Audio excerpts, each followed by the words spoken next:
हम सब ब्रह्मा। प्यारी गुरुवाणी है बड़ी ही सुहानी। ये 6 तप बाह्य तप है, ये सब बाहर के तप हैं, अंतर का तप नहीं, बाहर का तप। बाहर के तप, फिर अंदर के तप। अंदर के तप है प्रायश्चित करना। प्राय अर्थ है पाप और चित्त का अर्थ है शुद्ध, शुद्धि। लगे हुए दोषों की आलोचना करके प्रायश्चित करना, आत्म शुद्ध करना। प्रायश्चित में आलोचना भी आ जाती है और प्रायश्चित स्वयं भी कर सकते हैं, गुरु की साक्षी से निंदा ग्रह की कर सकते हैं कि बड़ा दोष लग गया तो गुरु की साक्षी से कर सकते हैं, नहीं तो प्रतिक्रमण के द्वारा प्रायश्चित कर सकते हो। जो जो दोष लगा आपको, जैसे आपने क्रोध किया, किसी को गाली दे दी, किसी कटु वचन कह दिया, किसी को और कुछ कह दिया, तो अपने जैसे आप कहते हैं ना सॉरी, सॉरी कहते ही आप उससे पीछे हट जाते हैं। तो जो जो दोष लगे हैं उसका प्रायश्चित करना चाहिए। अहंकार नहीं करना चाहिए कि मैं ही ठीक हूँ। यदि बच्चा ठीक है और बाप गलत है तो बाप बच्चे से कहे कि बेटे तुम ठीक हो, मेरी बात, ऐसा एक व्यवहार होना चाहिए घर में। हमेशा बड़े ठीक होते हैं, छोटे गलत होते, ऐसा भी नहीं, और हमेशा छोटे ठीक होते हैं, बड़े, ऐसा भी नहीं। जिस समय जो व्यक्ति जैसा है, कई बार छोटे बच्चे की बात बहुत महत्वपूर्ण होती है क्योंकि बच्चा शुद्ध होता है, पवित्र होता है, वो सही बात करता है, और जैसे बड़े बड़े हो जाते हैं तो अपना अहंकार टकराने लग जाता है। तो परिवार का सामंजस्य बनाने के लिए छोटे बड़ों को, बड़े छोटों को क्या करना चाहिए? अपनी कन्फेशन करना चाहिए और उसकी बात को सुनना चाहिए, प्रेम से सुनना चाहिए, आदर देना चाहिए। छोटे बड़ों को, बड़े छोटों को आदर दे। ये प्रायश्चित का शुद्ध करना। विनय, विनय किसकी करना? गुरुजनों की विनय करना, सबके विनय। आचार्य, उपाध्याय, साधु, जितने बड़े लोग हैं, माता पिता की विनय करना, मातृदेवो भाव, पितृदेवो भाव, आचार्य देवो भाव। माँ जिसने जन्म दिया है, जिसने गर्भ में 9 महीने पाला है, जिस माँ अपने बच्चे के लिए 20 बरस तक सेवा करती है, उस माँ का कर्जा कभी भूल करके भी चुकाया नहीं जा सकता। तुम कितने बड़े बन जाओ, माँ माँ ही होती है। माँ को उपमा दी है पृथ्वी की, जैसे पृथ्वी सब सहन कर लेती है, माँ सब सहन कर लेती है। और पिता को आकाश के समान का है, आकाश जैसे स्वच्छ और निर्मल होता है। घर में कोई भी बात हो तो पिता पचा लेता है, पिता एक अनुशासन रख सकता है। माँ के भीतर ममता है। पिता और माँ की, बेटा कितना बड़ा हो जाए, नरेंद्र मोदी का एग्जाम्पल लीजिए, भारत का प्रधानमंत्री माता के पास जाता है, उसका आशीर्वाद लेता है, माँ उसको भोजन करवाती है, आशीर्वाद लेके आता है। और बहुत से, अब्दुल कलाम देख लीजिए, राष्ट्रपति कितने गरीब घराने से हुआ। अब्राहम लिंकन को देख लीजिए, पढ़ने के लिए पैसे तक नहीं, स्ट्रीट लाइफ से लेकर के वो पढ़ते थे, तो राष्ट्रपति अब्राहम लिंकन बन गए। ऐसा नहीं कि तुम्हारे पास बहुत ज़्यादा धन होगा तो तभी तुम बड़े उच्च बन सकते हो, नहीं, तुम्हारा लगन, तुम्हारी विनय, तुम्हारी प्रार्थना और की माता पिता की सेवा, जो माँ आशीष देती है। मुझे याद आता है श्रीश मुनि के बारे में, जब भी श्रीश मुनि जी को, इनकी माता जी यही बात कहते, श्रीश मुनि तुम्हें सेवा करना, बस सेवा करते रहना। तो मैं आज देखता हूँ श्रीश मुनि कहाँ से कहाँ पहुँच गया। माँ की लगन थी।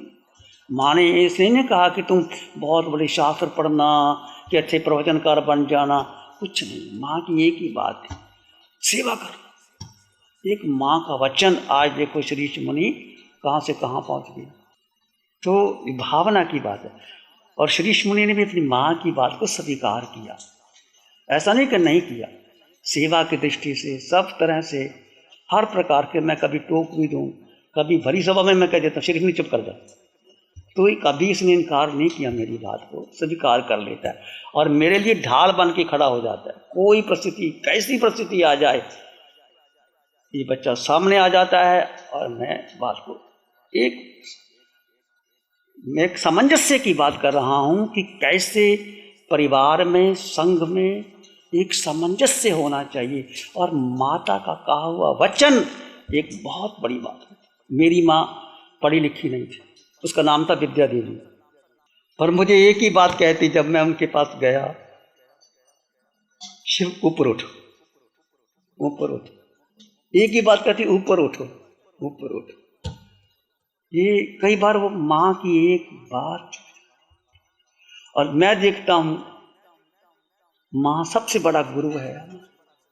जिस माँ ने 9 महीने हमें गर्भ में रख करके पाला पोसा बड़ा किया, आज कई लोग माँ को कुछ कहीं समझते नहीं, मॉडर्न बन जाते हैं। शिक्षा लेनी चाहिए। तुम कितने बड़े ऑफिसर बन जाओ, माँ के ऊपर कोई गुरु नहीं हो सकता, और माँ कभी गलत हो ही नहीं सकती। माँ खुद भोजन नहीं बना के सबको खिलाएगी। देखो इतनी माँ बैठी हो तुम, पहले भोजन तुम खाती हो, कभी चख लेती हो जरा सा कि भोजन स्वादिष्ट बना या नहीं बना, परंतु सबको खिलाती है माँ, और जब बच जाता है वो खाती है माँ। ऐसी होती है माँ। सच में माँ की बहुत उच्च कोटि की। भगवान महावीर को देखो, महावीर गर्भ में थे, अवधि ज्ञान था महाभगवान को कि मेरे कारण माँ को कष्ट ना हो जाए। अपने अंगों पांगों को सिकोड़ लेते थे महावीर। और जब माँ को पता लगा, क्या बात है, बच्चा गर्भ में है कि नहीं है, माँ चिंता दूर हो गई, शोकाकुल हो गई। तो भगवान ने देखा, मैं तो माँ के भले के लिए कर रहा था, माँ को और चिंता हो गई, तो उन्होंने धीरे से पाँव हिलाना शुरू कर दिया। ऐसे भगवान महावीर तीर्थंकर, इसके ऊपर क्या है। और भगवान ने प्रतिज्ञा कर ली थी कि जब तक माता पिता रहेगी मैं दीक्षा नहीं लूंगा। और जब 28 वर्ष के माता पिता नहीं रहे तो भाई से आज्ञा मांगी, भाई मुझे आज्ञा दे दो। नंदीवर्धन ने कहा, भाई अभी और 2 वर्ष घर में रहो, मैं अकेला हूं, क्या करूंगा। तो भाई के कहने पर भगवान घर में रहे, पर घर में कैसे रहे, जैसे कि कमल का फूल कीचड़ में रहता है और ऊपर, किसी बात की दखलंदाजी नहीं, घर में रहे, एक सन्यासी की तरह भगवान रहे। 2 वर्ष के बाद दीक्षा ले ली। और आज भगवान महावीर हमारे बीच नहीं है। तो मैं ये कह रहा था, माता पिता से बढ़ करके कोई गुरु नहीं होता। घर में यदि तुमने माता का दिल दुखा दिया और पिता को नहीं समझ पाए, तो तुमने कुछ बड़े ऑफिसर बन जाओ, विद्वान बन जाओ, आचार्य भी बन जाओ, तो कोई बड़ी बात नहीं। माता पिता को कभी उनका हमेशा सम्मान करना, आगे बैठाना। पढ़ना लिखना कोई बड़ी बात नहीं, साधु बन जाना कोई बड़ी बात नहीं, उसका सम्मान करना एक बहुत बड़ी बात मैं कह रहा हूँ। देखो अनुशासन जगह अनुशासन जरूरी है। मैं कुछ भी ना कहूँ तो ऐसी बात नहीं, कहना भी पड़ता है, डांटना भी पड़ता है। मैं सबको डांट देता हूँ, ये मुझे भी कह सकते, यदि मैं गलत हूँ तो मुझे कह सकते, अधिकार है इनका कहने का। मैं ऐसा नहीं कहता कि पिता ही हमेशा ठीक होता है, बेटा भी ठीक होता है। ये मुझे कह सकते हैं, मैं इनको कह सकता हूँ। एक अनुशासन की बात मैं कह रहा हूँ। एक और, क्योंकि बच्चे तुम्हारे घर से ही आए हैं, तुमने बड़ा किया, आपका ही परिवार है और किसका परिवार है, और हमारे पास तो कुछ है नहीं। बरसात हो गई तो कोई बात नहीं, नहीं तो भर के पात्रे लाते हैं, आराम से खा लेते, चिंता नहीं, कुछ नहीं, सारे लोग बैठे देने वाले। एक ही बात कहता हूँ कि घर में, घर को स्वर्ग बनाओ। माता पिता की सेवा, सुबह उठ करके माता के पिता के चरण स्पर्श करो, उनका आशीष लो, और 15 मिनट 20 मिनट माता के पास पिता के पास बैठो, कुछ ना कहो, उनका आशीर्वाद लेकर के अपने बेडरूम में जाओ। ऐसा नहीं सीधा ऊपर चले जाओ, पहले माता पिता के पास जाओ, उनको नमन करो, उनको पूछो माँ कोई तकलीफ तो नहीं, माँ भोजन किया कि नहीं किया। माँ को पूछ के ऊपर जाओ, कहीं भी जाना तो तुम्हारा ही समृद्धि होगी, तुम्हारा ही आगे बढ़ जाओगे। विनय करना आचार्य उपाध्याय साधु माता पिता और गुरु की। गुरु जिसने तुम्हें मार्ग बता दिया, जिसने तुम्हें रास्ता दे दिया, आत्मा से परमात्मा बनने का रास्ता दे दिया। इस पंचम काल में आपको रास्ता मिल गया।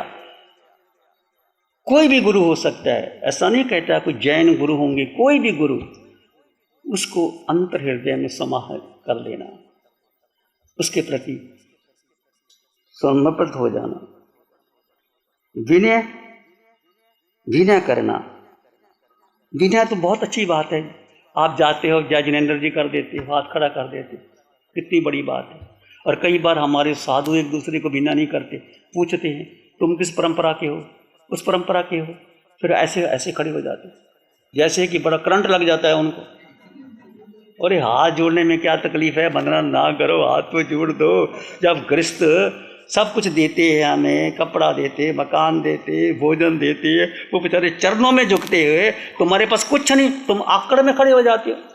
ये साधु का अहंकार मैं कहूँगा। क्रिया का महत्व नहीं है, विनय का महत्व है। विनय सबसे ऊंची चीज है। हाथ जोड़ने में क्या तकलीफ है भाई, सबके साथ हाथ जोड़ दो। नम्रता का प्रतीक है विनय। और भगवान महावीर ने उत्तराधन का पहला सूत्र विनय, विनय मूल धम्मो, दंसन मूल धम्मो। दर्शन माने श्रद्धा, श्रद्धा अपने पर श्रद्धा, और विनय झुक जाना। और वृक्ष पर फल लगे होते हैं तो वृक्ष झुक जाता है। और अरंड बेचारा क्या करे, जिसके पास फल लगते नहीं, ऊपर की ऊपर ही रहता है। विनय भावना की बात। बहुत से विनय करना, कोई आया, अतिथि आया, उनको आसन दे दिया, बिठा दिया, जय जितेंद्र कर दिया, कुशल क्षेम पूछ लिया। व्यवृत्ति संयम सेवा करना, गुरु तपस्वी रोगी नवदीक्षित विधि पूर्वक आहार लादि में कर देना धर्म आराधना के लिए। तो आपके लिए भी कहता हूं कि तुम्हें आगार है, कोई नवदीक्षित साधु है, कोई रोगी है, कोई तपस्वी है, उसको आप आहार दे सकते हो। आप उनके लिए दूरी, जैसे कोई साधु बीमार है, डॉक्टर ने कहा कि अमुक औषधि के लिए उनको ये देना, तो आपको पता चल गया तो आप उनको आहार दे करके बहुत बड़ा उपकार कर सकते हो। नवदीक्षित मुनि है, नया नया बना है, उसको कुछ खाने का शौक है, मान लीजिए उनको रसमलाई, जलेबी, कुछ भी खाने का शौक आपको पता चलता है, तो आप उनको दे सकते हो। नवदीक्षित मुनि को, रोगी को, तपस्वी को, और जो वृद्ध साधु है उनको कुछ आवश्यकता है, तो आपको मान लीजिए दोष भी लगता है, तो भगवान ने 4 आपको आगार दिए। किसके लिए? नवदीक्षित और रोगी, तपस्वी और वृद्ध साधु। वृद्ध साधु आहार अच्छी तरह नहीं मिलता, तो आपके घर में कुछ चीज बनती है तो दे सकते हो। माता रेवती ने तीर्थंकर गोत्र का बंद कर लिया। भगवान महावीर को जब गोशालक ने तेजुलेशिया फेंकी थी, भगवान महावीर को 6 महीने खून की लगे तो भगवान ने इलाज नहीं करवाया। फिर पूछा भगवान से, प्रभु क्या हो सकता है? भगवान ने सिंहनगार को भेजा माँ रेवती के पास, जो मेरे लिए बनाया वो नहीं लाना, जो प्रास को हो लेके आना। माँ रेवती के पास सिंहनगार जाती है, रेवती धन्य धन हो गई। प्रभु आप पधारे, जब भी तुम्हारे घर मुनिराज आए उठ के वंदन करना, आगे लेने जाना। ऐसा नहीं कि ये भी विधि होती है, हमारे यहाँ विधि है, और तुम कर्म काट लेते हो बहुत ज़्यादा। मुनि आए तो उनको आगे लेके आना, उनको हाथ जोड़ना, आहार की विनती करना, छोड़ने जाए तो 2 कदम पीछे चलना। ये एक विधि है, इससे आपको लाभ है, हमें कोई लाभ नहीं है। हमें वंदना नहीं करनी, तुम्हें बहुत ज़्यादा लाभ है इसका। विनय की बात मैं कह रहा हूँ। तो माँ रेवती ने सिंह अहंकार को देखा, वो देने लगी। क्या बिजोरा पाक था? क्या था? बिजोरा पाक था जो बनाया था भगवान के लिए। उन्होंने कहा ये नहीं चाहिए, तो दे दिया। उन्होंने दे करके हर्षित पुलकित हुई। भगवान को लेने गई, छोड़ने गई, तो वो औषधि से भगवान का रोग ठीक हो गया। कहते हैं माँ रेवती ने तीर्थंकर गोत्र का बंद कर लिया। ये तुम्हारी रसोई में ये ताकत है बहनों, ये ताकत तुम्हारी रसोई में है। माँ को रतन कुक्षी भी कहा जाता है। जिस कुक्षी में रतन तीर्थंकर पैदा होते हैं, ये माँ है। माँ से ऊपर कोई नहीं हो सकता। ऐसी रेवती का जिक्र आता है। तो शुद्ध भाव से दिया गया दान बहुत बड़ा महत्व रखता है। ऐसा नहीं कि बहुत बढ़िया दान देना, जो भी तुम्हारे पास आहार हो शुद्ध भाव से दो, और भावना रखो कि मेरे घर कोई मुनिराज, कोई तपस्वी, कोई साधु कैसा भी आ जाए, मैं अपने चौके से कुछ ना कुछ दे दूं तब मैं ग्रहण करूं। प्यारी गुरुवाणी है, बड़ी ही सुहानी है। नमो अरिहंतानं, नमो सिद्धानं, नमो आर्यानं, नमो उपाध्यायानं, नमो लोए सप्साहुनं, धम्मो मंगलमुखिठम अहिंसा संयमो तवो देवावित्तं नमं संति जस धम्मे श्याम। श्री चत्तारी मंगलम, अरहंता मंगलम, सिद्धा मंगलम, साहु मंगलम, केवली पाणत्तो धम्मो मंगलम। चत्तारी लोगोत्तमा, अरहंता लोगोत्तमा, सिद्धा लोगोत्तमा, साहु लोगोत्तमा, केवली पाणत्तो धम्मो लोगोत्तमो।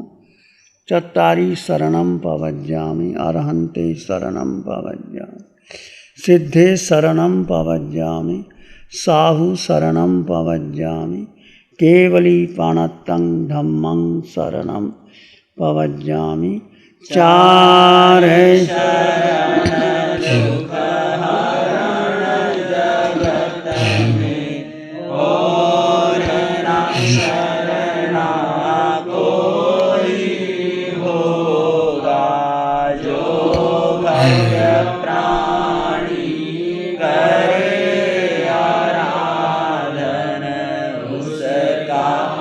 साठ सालों से अधिक समय से केजीओसी ग्रुप अपने हाई प्रिसिशन प्रोडक्ट्स जैसे staplers, staples, staple removers, paper punch, gun tacker, tape tool, pneumatic tool, industrial staples, stitch wire, scissor और किचन में यूज होने वाले कुछ प्रोडक्ट्स जैसे नाइफ, पीलर्स इत्यादि के द्वारा दुनिया के कंज्यूमर्स और अन्य बिजनेस पार्टनर्स को अपनी प्रोडक्टिविटी, एफिशिएंसी और क्रिएटिविटी निखारने में मदद कर रहा है। केजीओसी ग्रुप दुनिया के जाने माने लार्जेस्ट मैन्युफैक्चरर्स में से एक है, जो कि अपने 4 ब्रांड्स कोहे, कंगारू, म्यूनिक्स और माइल्स के माध्यम से दुनिया के लगभग हर देश में उपलब्ध है। यह प्रोग्राम केजीओसी के सौजन्य से प्रस्तुत है। गुरु हमको ऐसी कृपा दृष्टि दे।